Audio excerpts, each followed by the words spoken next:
bacia hidrográfica do rio Ribeira de Iguape, localizada nas regiões sudeste do estado de São Paulo e leste do Paraná, se estende por mais de 28 mil quilômetros quadrados, o que corresponde à área do estado de Alagoas. Nos 30 municípios que compõem o Vale do Ribeira, estão mais de 2 milhões de hectares de florestas, que equivalem a 21% dos remanescentes de Mata Atlântica de todo o país, 150 mil hectares de restingas e 17 mil hectares de manguezais extremamente bem conservados, e um dos mais ricos conjuntos de cavernas do Brasil. No Vale do Ribeira encontramos hoje mais de 400 mil habitantes, entre os quais comunidades indígenas, caiçaras, remanescentes de quilombos e pequenos agricultores espalhados por toda a região, constituindo uma diversidade cultural raramente encontrada em locais tão próximos de regiões desenvolvidas como São Paulo e Curitiba. Então varia, a pescaria tem dia, o peixe tem rabo, né? Uma hora tá aqui, uma hora tá para lá. Então a gente tem que procurar o peixe, né? O único problema que tem que afeta é esses arrastão grandes, né? 2 barcos carregando uma rede aí de 25, 30 braças ou 40, 50 metros. Então o lugar que eles passam ali o que eles pegam, o que não pegam, espanta. O que eles pegam, aproveita o resto joga tudo fora. Não, eu acredito que é uma covardia, né? Porque ele vem pescar aí, mata esse robalinho aí, 70, 80 robalinhos daquele pescadinho. Aquilo ali pode se crescer. É igual eu estou criando um filho, você vem e mata meu filho. Eu não vou ter produção. Tem vezes que a pessoa passa a rede 2, 3 vezes e não pega nem para comer. E tem vezes também que vai uma noite, faz a semana, né? Ganha para a semana. Então não é fácil, sabe? É bastante sofrido a vida de pescador. Inclusive eu não sou pescador, estou entrando no ramo, a fim de trabalhar, mas com dedicação à natureza. Aproveitar bem o que a natureza nos oferece, mas também devolver, assim com carinho, aquilo que a gente pode fazer, né? Por exemplo, a gente que tira a ostra. Então a gente não corta a raiz do mangue, não procura prejudicar o mangue, porque sabe que daqui 3, 4 meses, se a gente voltar, aquela raiz pode oferecer novas ostras. E se cortar, não tem mais. Referente ao governo e na sua atuação com a pesca, podemos dizer assim, em linhas gerais, que ele marginalizou totalmente a pesca. Ela não é vista como deveria ser.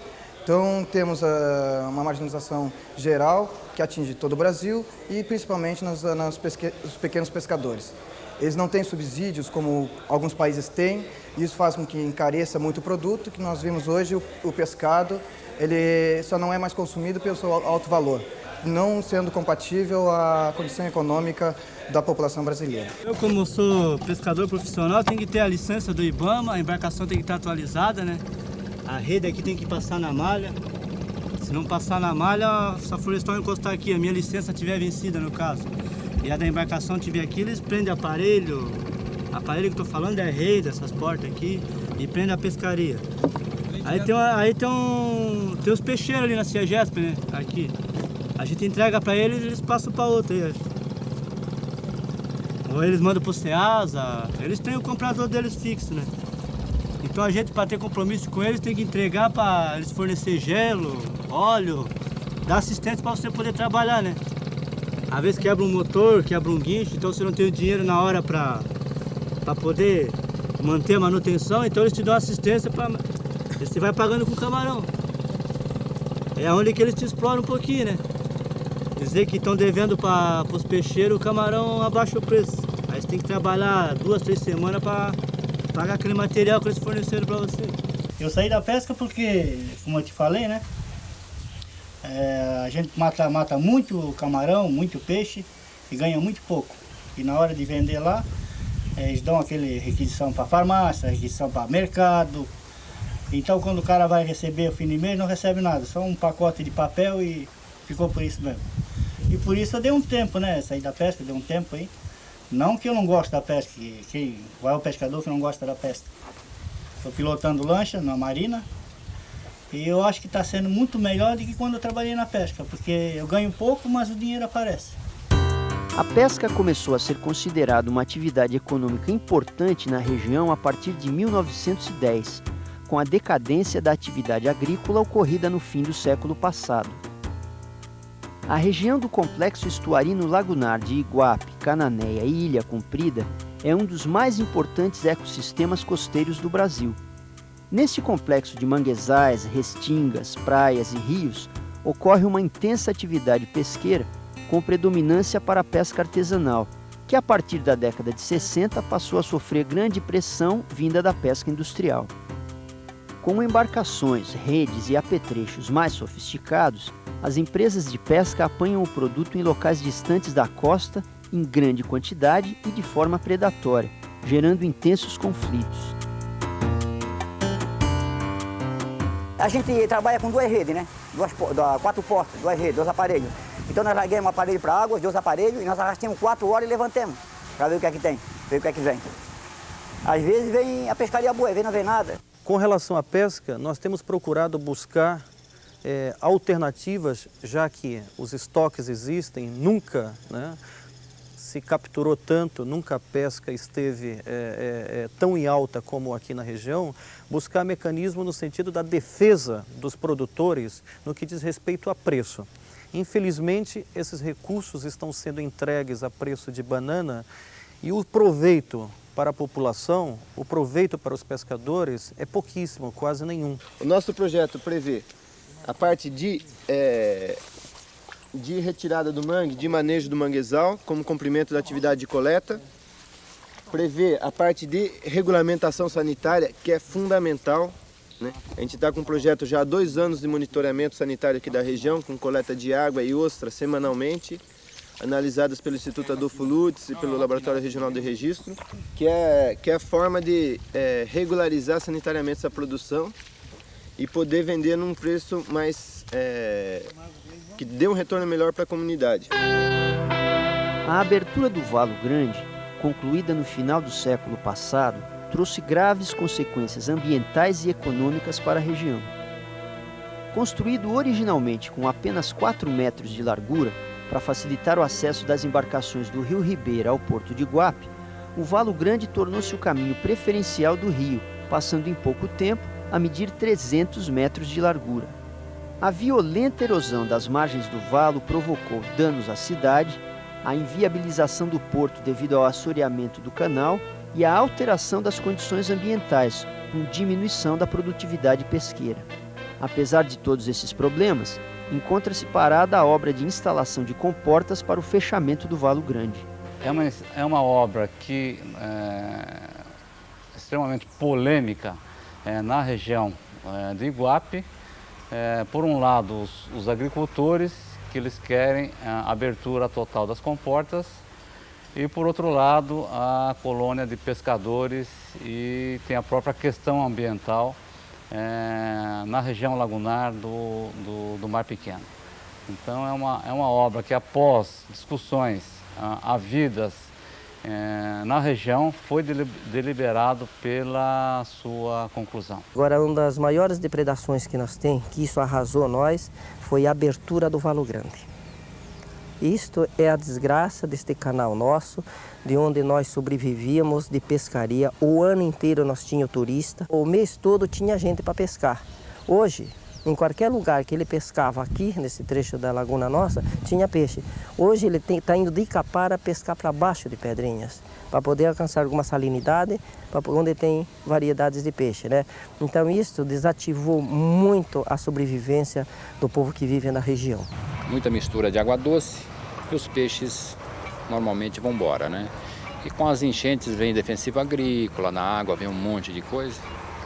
E o nosso investimento hoje era para a gente imaginaria que hoje a gente estaria com mais de 200 lanchas, barco de turismo, passeio e barco de pescaria.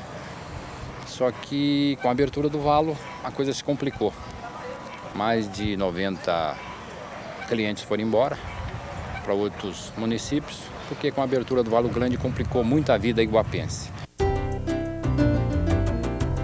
Na década de 80, a Ilha Comprida sofreu um surto de especulação imobiliária sem precedentes na história do litoral brasileiro. Milhares de lotes foram vendidos e loteamentos aprovados sem qualquer planejamento ou cuidado ambiental.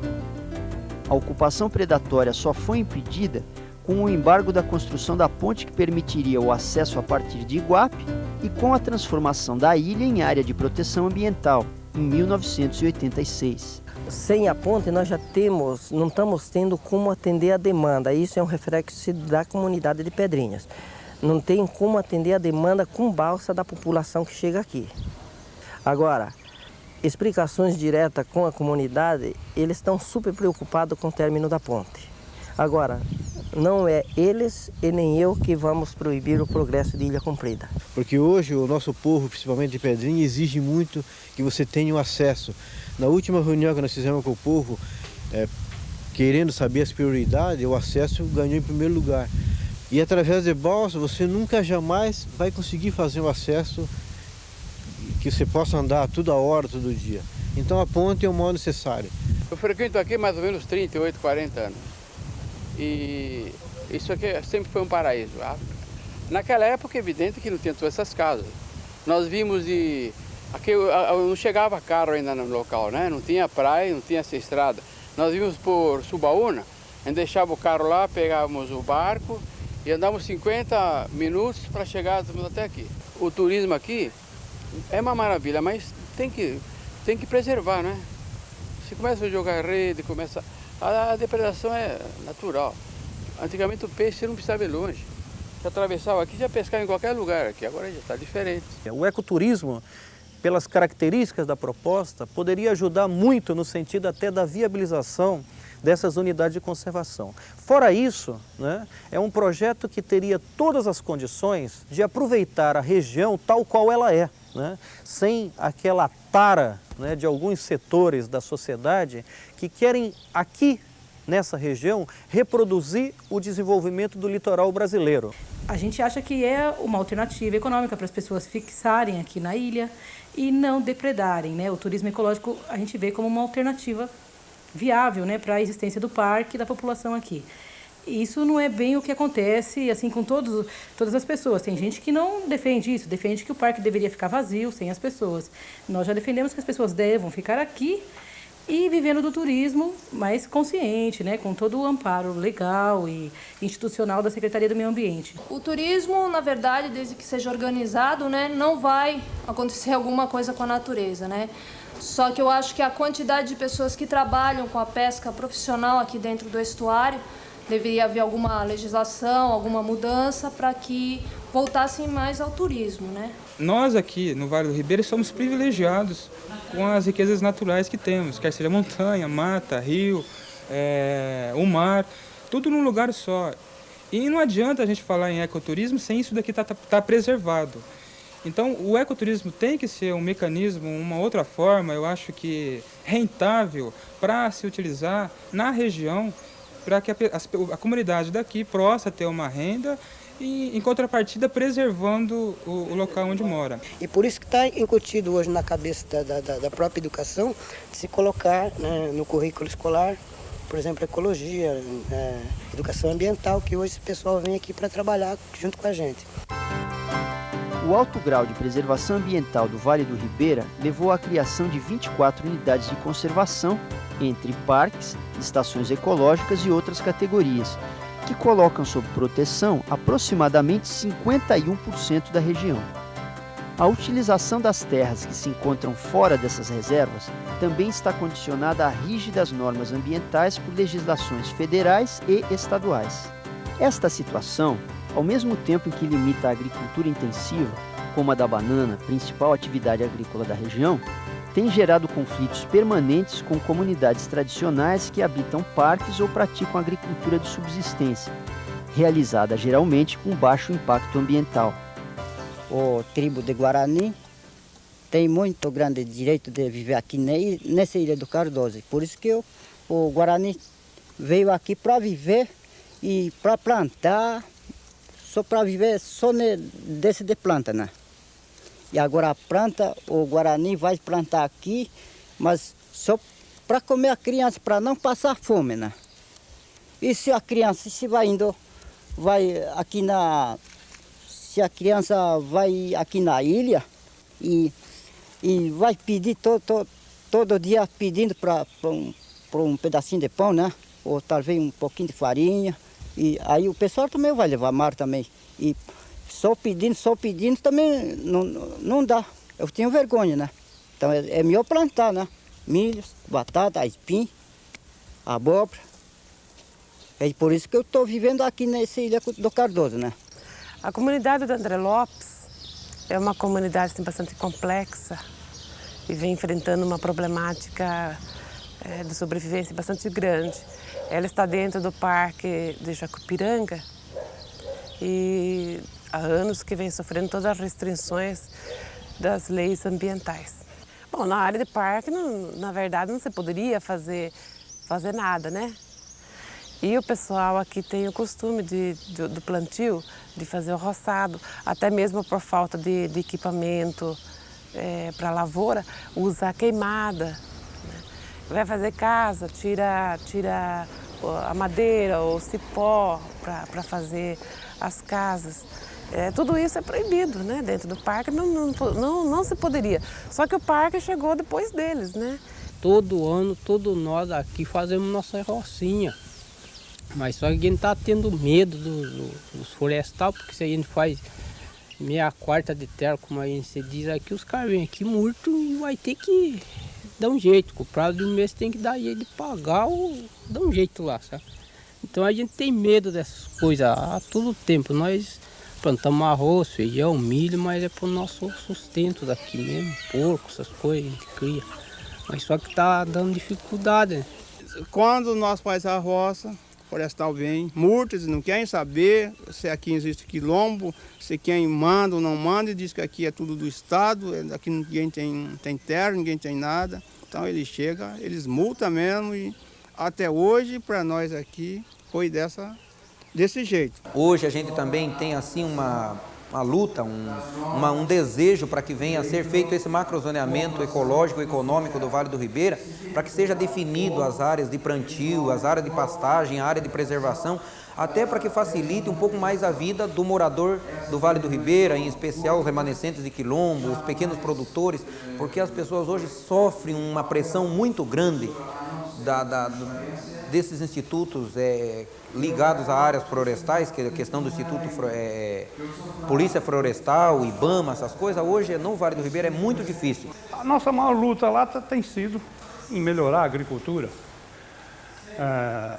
em contornar legalmente alguns problemas advindo das novas normas do meio ambiente, coisa que nós estávamos acostumados, até a gente se adequar.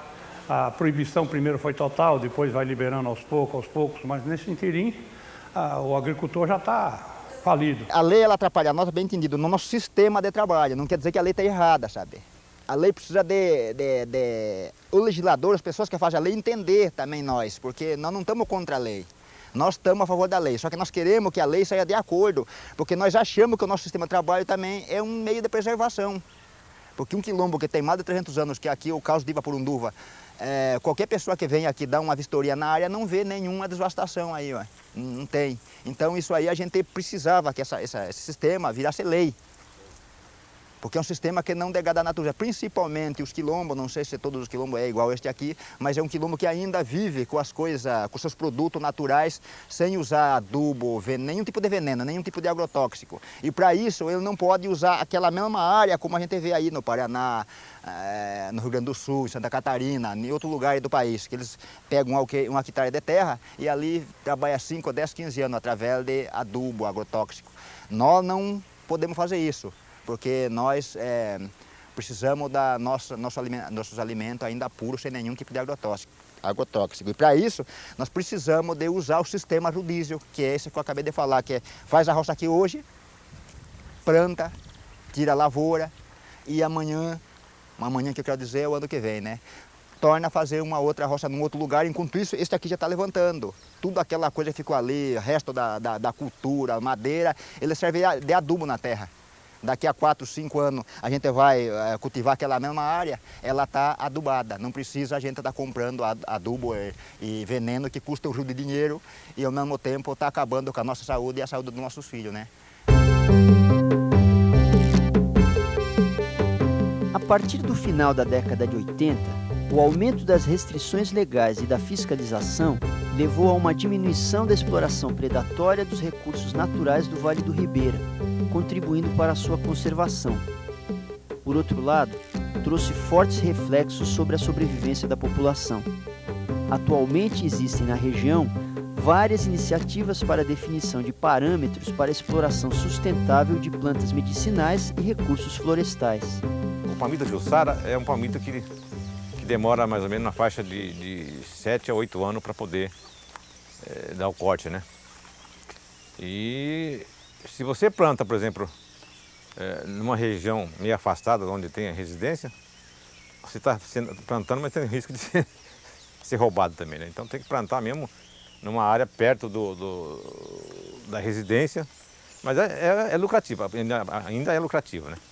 Então, esse palmito aqui é um palmito já um padrão médio para bom.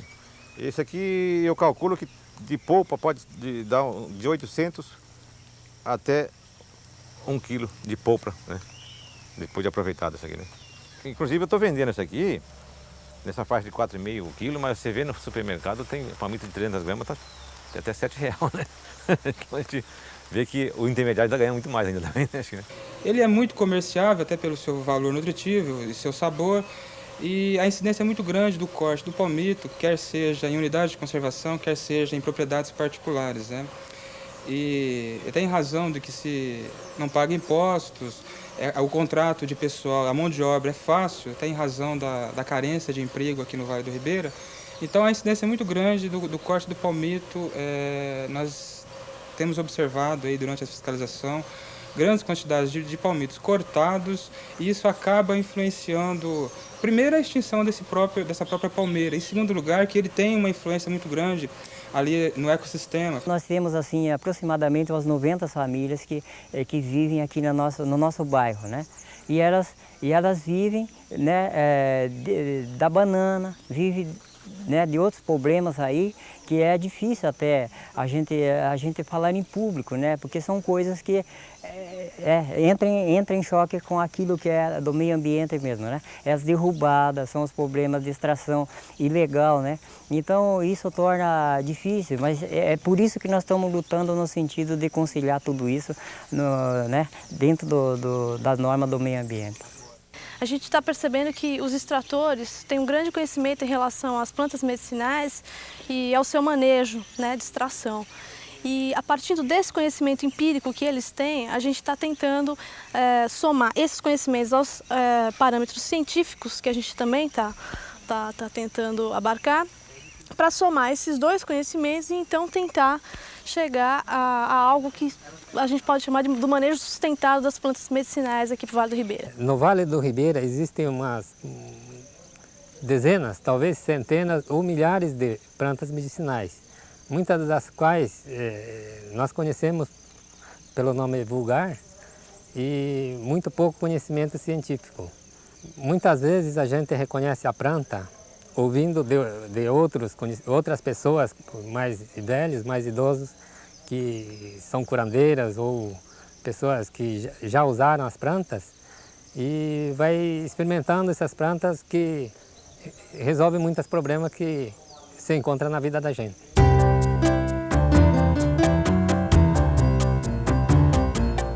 A proximidade de São Paulo e Curitiba ameaça transformar o Vale do Ribeira em fornecedor de recursos naturais de baixo custo, explorados sem qualquer respeito ou cuidado ao patrimônio ambiental e cultural da região. Entre as propostas está a construção de 4 barragens no rio Ribeira de Iguape. A primeira delas, Tijuco Alto, de interesse da Companhia Brasileira de Alumínio do Grupo Votorantim, possui licença prévia suspensa judicialmente. Se as barragens forem aprovadas, mais de uma centena de quilômetros quadrados de Mata Atlântica, áreas agrícolas, sítios arqueológicos e cavernas serão inundadas. Milhares de pessoas serão expulsas de suas terras, incluindo moradores de quilombos que têm direitos garantidos pela Constituição Federal, agravando ainda mais os conflitos fundiários já existentes na região. Nós somos remanescentes de quilombo, né? Descendentes de escravo. Né? Estamos aqui há mais de 300 anos e até hoje não somos reconhecidos, né? não temos documento, né, que prove que nós somos dono dessa terra. Nós somos aqui ameaçados pela barragem Batatal, né, que seria a última, né, dos quatro projetos seria a última, né, de cima para baixo, né, e que se essa barragem for feita, né, principalmente o nosso quilombo e o do São Pedro, Sapatu, Nhunguara e André Lopes, esses outros também, né, vão ser inundados, né. E a gente tem a defesa do Vale do Ribeira e não construção das hidrelétricas, porque dentro dessa área estão situadas várias comunidades remanescentes de quilombo. Tem a questão ambiental também, que hoje é um conflito muito grande, exatamente por causa da questão onde as leis ambientais não permitem hoje mais o agricultor, por exemplo, fazer um desmatamento, roçar, plantar sua rocinha, enquanto que pode permitir a construção de hidrelétrica, um desmatamento em tamanho muito maior ainda. É um desenvolvimento? Eu acredito que seja, mas para alguns, para os empresários que necessitam de mais energia para poder produzir mais alumínio, e esse alumínio que é para exportação. Mas eu acho que o grande potencial e a grande necessidade é desenvolver economicamente a região, porque a qualidade de vida vai se dar na medida em que houver ganho de renda para as famílias. E aí adquirir uma melhor qualidade de vida. Isso vai se dar na medida em que houver investimentos também da iniciativa privada, porque aí você adquire emprego permanente e não só emprego temporário na medida das obras de infraestrutura. Eu acho que resolve um pouco, porque diminui bastante essa água aqui, né? Eles fechando lá diminui um pouco, né, Vanessa? Aumenta o serviço para a gente aqui, que é ao menos isso que nós temos esperança, né? Tem muitas pessoas aqui que é contra, mas eu acho que não, eu mesmo não sou contra, porque a única esperança que nós temos aqui é isso aí. Se tiver a barragem, tem serviço para nós, se não tiver a barragem, não tem serviço. A única solução é essa. Na minha opinião, eu acho que vai gerar muito emprego, né? Deve melhorar aqui, o nosso lugar, eu acho que melhorar não tem plano para isso, né? Então talvez com a barragem, há o progresso, né? O que usam para convencer a população de que barragem é bom? Que vai trazer emprego e que vai conter cheias. Emprego é uma coisa que pega muito bem aqui no Vale por causa da falta de perspectiva para a juventude, né? Numa região onde a juventude não vê perspectiva de futuro, quando fala de emprego é uma coisa que todo mundo vai aceitar. E a questão da enchente é uma região que é já bastante sofrida por causa dessa enchente, é outro ponto que é usado bastante para fazer o marketing, né, da construção da barragem, quando os estudos técnicos todos sustentam que nenhuma barragem conseguiria controlar uma cheias igual a de 83. Negócio de barragem também, nós estamos aí batendo na barragem aí, estamos com medo dela, sabe? Os homens lá fora batem a coisa lá, jogam em cima de nós temos que, né? Dar o duro aqui para nós não estar no fundo aqui, onde isso aqui é a nossa raiz, do nosso pai.